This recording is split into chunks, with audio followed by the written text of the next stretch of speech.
नमस्ते मित्रों, स्वागत है आपका मेरे YouTube चैनल प्रतिष्ठा हिंदी ज्ञानधारा में। तो आज हम लोगों की पिछली जो सीरीज चल रही थी संप्रदाय, प्रवर्तक और वाद से रिलेटेड, तो आज उस सीरीज में आगे बढ़ते हुए हम बात करेंगे विश्नोई संप्रदाय पे। हम लोगों ने ब्रह्म संप्रदाय तक देख लिया था कि ब्रह्म संप्रदाय या फिर कह सकते हैं द्वैतवाद, इसके प्रवर्तक कौन कहलाते हैं। तो इनके प्रवर्तक थे मध्वाचार्य। अब उसके आगे हम पढ़ेंगे विश्नोई संप्रदाय। विश्नोई संप्रदाय के जो प्रवर्तक हैं वो कौन कहलाते हैं, वो कहलाते हैं जम्बनाथ। हाँ, तो इनको आप कनेक्ट कर लीजिएगा विश्नोई से। विश्नोई को बना लीजिएगा बहनोई और जम्ब को बना लीजिएगा जीजा। तो कह दीजिएगा बहनोई जीजा। बहनोई जीजा एक ही होते हैं ना, तो बहनोई और जीजा एक ही साथ कनेक्ट कर लेंगे तो याद रहेगा। कभी भी विश्नोई संप्रदाय पूछेगा तो फौरन जो है बहनोई और बहनोई के साथ जीजा को कनेक्ट कर लीजिएगा। जीजा से जम्बनाथ हो जाएगा। तो इनका ऐसे सिंपल सा याद कर लीजिएगा, बहनोई जीजा। तो विश्नोई संप्रदाय के प्रवर्तक कौन है? जम्बनाथ हैं। आगे है स्मार्त संप्रदाय या फिर कह सकते हैं अद्वैतवाद। तो स्मार्त संप्रदाय के जो प्रवर्तक हैं वो हैं शंकराचार्य। तो हम कह सकते हैं स्मार्ट कौन था? शंकर जी बड़े स्मार्ट थे, है कि नहीं। इस तरीके से आप कह सकते हैं कि देवताओं में सबसे स्मार्ट कौन था, तो कौन थे? शंकर जी सबसे स्मार्ट थे। तो यहाँ से आप जोड़ सकते हैं स्मार्ट संप्रदाय जो है वो किसका है? वो है शंकराचार्य का। अब बात करें सनकादिक संप्रदाय या फिर कह सकते हैं निम्बार्क संप्रदाय। तो इनके जो प्रवर्तक हैं वो हैं निम्बार्क। लेकिन अगर कभी सनकादिक संप्रदाय पूछ ले तो आप क्या कहेंगे कि संकादिक संप्रदाय किसका है? तो ये है निम्बार्क का। देखिए, इनको आप कनेक्ट करते हैं। इसके पहले हम नीचे वाली लाइन को पढ़ लें। इसी को हंसा संप्रदाय भी कहते हैं या फिर कह सकते हैं द्वैतवाद। ये भी निम्बार्क जो है इसके प्रवर्तक कौन है? निम्बार्काचार्य हैं। तो देखिए, अगर कभी प्रश्न बने कि द्वैतवाद इसके प्रवर्तक कौन है, तो इसके लिए एक छोटी सी स्टोरी है। सोचिए, एक लड़की है, वो अपने पड़ोसी में जाती है नींबू मांगने। तो आज गई नींबू मांगने, उसको देते हैं, द्वैता देते हैं।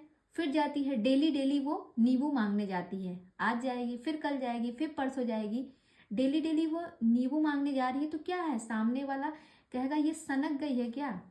कहेंगे ना कि सनक गई है क्या, ये तो डेली जो है नींबू मांगने ही आती है। तो यहाँ से आप इनको कनेक्ट कर सकते हैं कि द्वैता से देते हैं और सनक से सनक गई है। इतनी बार जब कोई नींबू मांगेगा तो कोई भी इंसान परेशान हो जाएगा।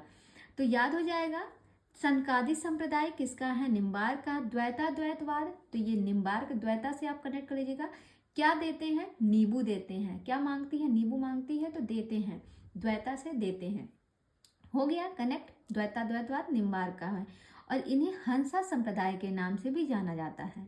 और इस पे क्या होती है? इस पे हंसी भी आएगी कि नहीं हंसी? अगर कोई आपके घर पे बार बार आता है नींबू मांगने तो आप कहेंगे ये तो भैया सनक गया है, और उसकी बातें करके आपको क्या होगी? हंसी आएगी।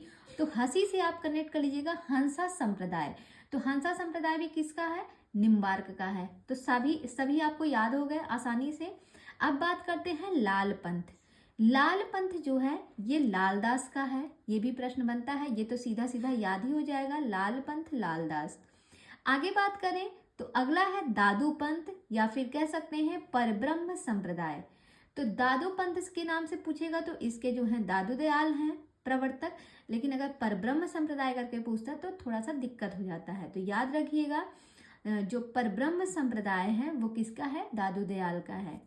अब आगे आते हैं सिख संप्रदाय। सिख संप्रदाय जो है इनके प्रवर्तक कौन माने जाते हैं? गुरु नानक माने जाते हैं।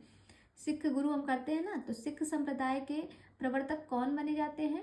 गुरु नानक माने जाते हैं। और अगर कभी भूल जाइए तो कनेक्ट कर लीजिएगा, हमें सीख कौन देता है, अच्छी अच्छी सीखें कौन देता है? तो हमारे नाना जी देते हैं।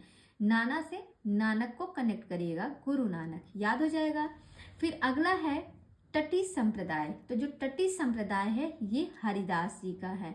टटी, जहाँ पे लोग पहले के जमाने में टटिया बिछा के बैठते थे तो उसे कहा जाता था टटी संप्रदाय।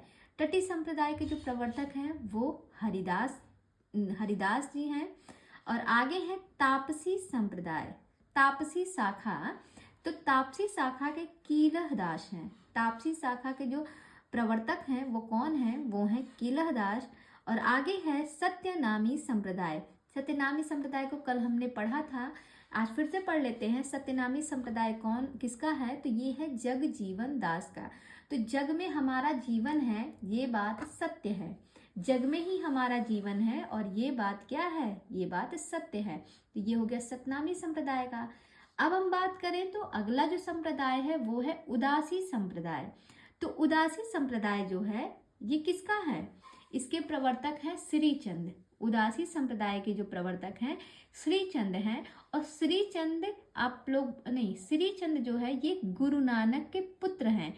गुरु नानक वही जिनका संप्रदाय क्या था, सिख संप्रदाय था, उन्हीं के जो पुत्र हैं श्री संप्रदाय। तो कभी कभी प्रश्न बनता है कि गुरु नानक के पुत्र जो हैं उनके पुत्र ने कौन सा संप्रदाय चलाया था, तो उनके पुत्र का नाम था श्रीचंद। और श्रीचंद ने जो है उदासी संप्रदाय चलाया था।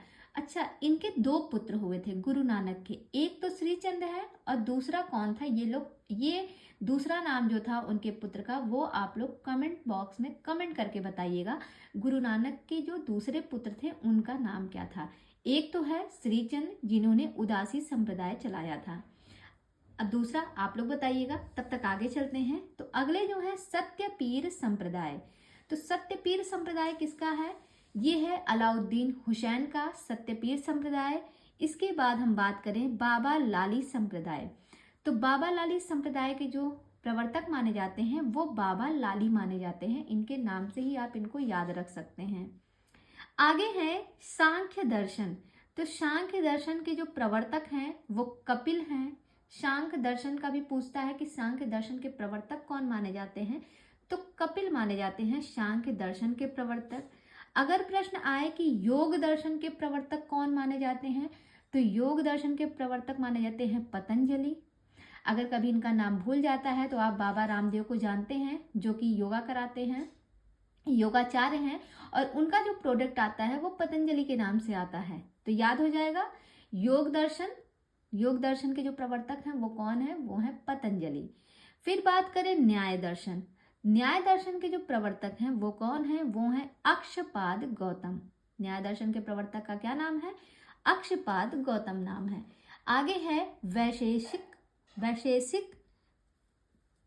वैशेषिक, ये है उलूक कड़द का। इसके प्रवर्तक कौन है वैशेषिक के, तो उलूक कड़द इसके प्रवर्तक माने जाते हैं। और आगे है जैन दर्शन। जैन दर्शन जो है इसके प्रवर्तक कौन माने जाते हैं, तो जैन दर्शन का सभी को पता है, महावीर स्वामी जो है जैन दर्शन के प्रवर्तक माने जाते हैं। अब इसके साथ लास्ट जो आता है वो आता है बौद्ध दर्शन, या फिर इन्हें हम संघातवाद के नाम से जानते हैं, या फिर क्षणिकवाद। तीन नाम इनके मिलते हैं, बौद्ध, क्षणिकवाद या फिर संघातवाद। इन तीनों के प्रवर्तक कौन कहलाते हैं, तो वो है गौतम बुद्ध। तो पूछ सकता है क्षणिकवाद के प्रवर्तक कौन है, तो गौतम बुद्ध हैं। बौद्ध करके पूछेगा तब तो आप बता ही देंगे गौतम बुद्ध इसके प्रवर्तक हैं। और अगर संघातवाद करके पूछता है कि इसके प्रवर्तक कौन है, तब भी आप किसको बताएंगे, गौतम बुद्ध को बताएंगे। तो आज हमने जो है संप्रदायवाद और प्रवर्तक की जो क्लास थी वो पूरी हो चुकी है और इनको हमने पूरा पढ़ लिया है। उम्मीद करते हैं क्लास आपको पसंद आई होगी। जैसी भी लगी हो आप कमेंट सेक्शन में जाके कमेंट करके बताइएगा। तो इसी के साथ आज की क्लास को यहीं पे समाप्त करते हैं। कल हम मिलते हैं एक नई सीरीज के साथ, देखते हैं कल की सीरीज क्या होगी। अभी नहीं बताऊंगी, जब सीरीज आएगी तो आप लोग खुद देख लीजिएगा कल से कौन सी सीरीज स्टार्ट करते हैं। तो चलिए ठीक है, फिर आप सभी अपना ध्यान रखिएगा, मन लगा के पढ़ाई कीजिएगा, तैयारी अच्छे से कीजिएगा। तब तक के लिए बाय बाय, टेक केयर।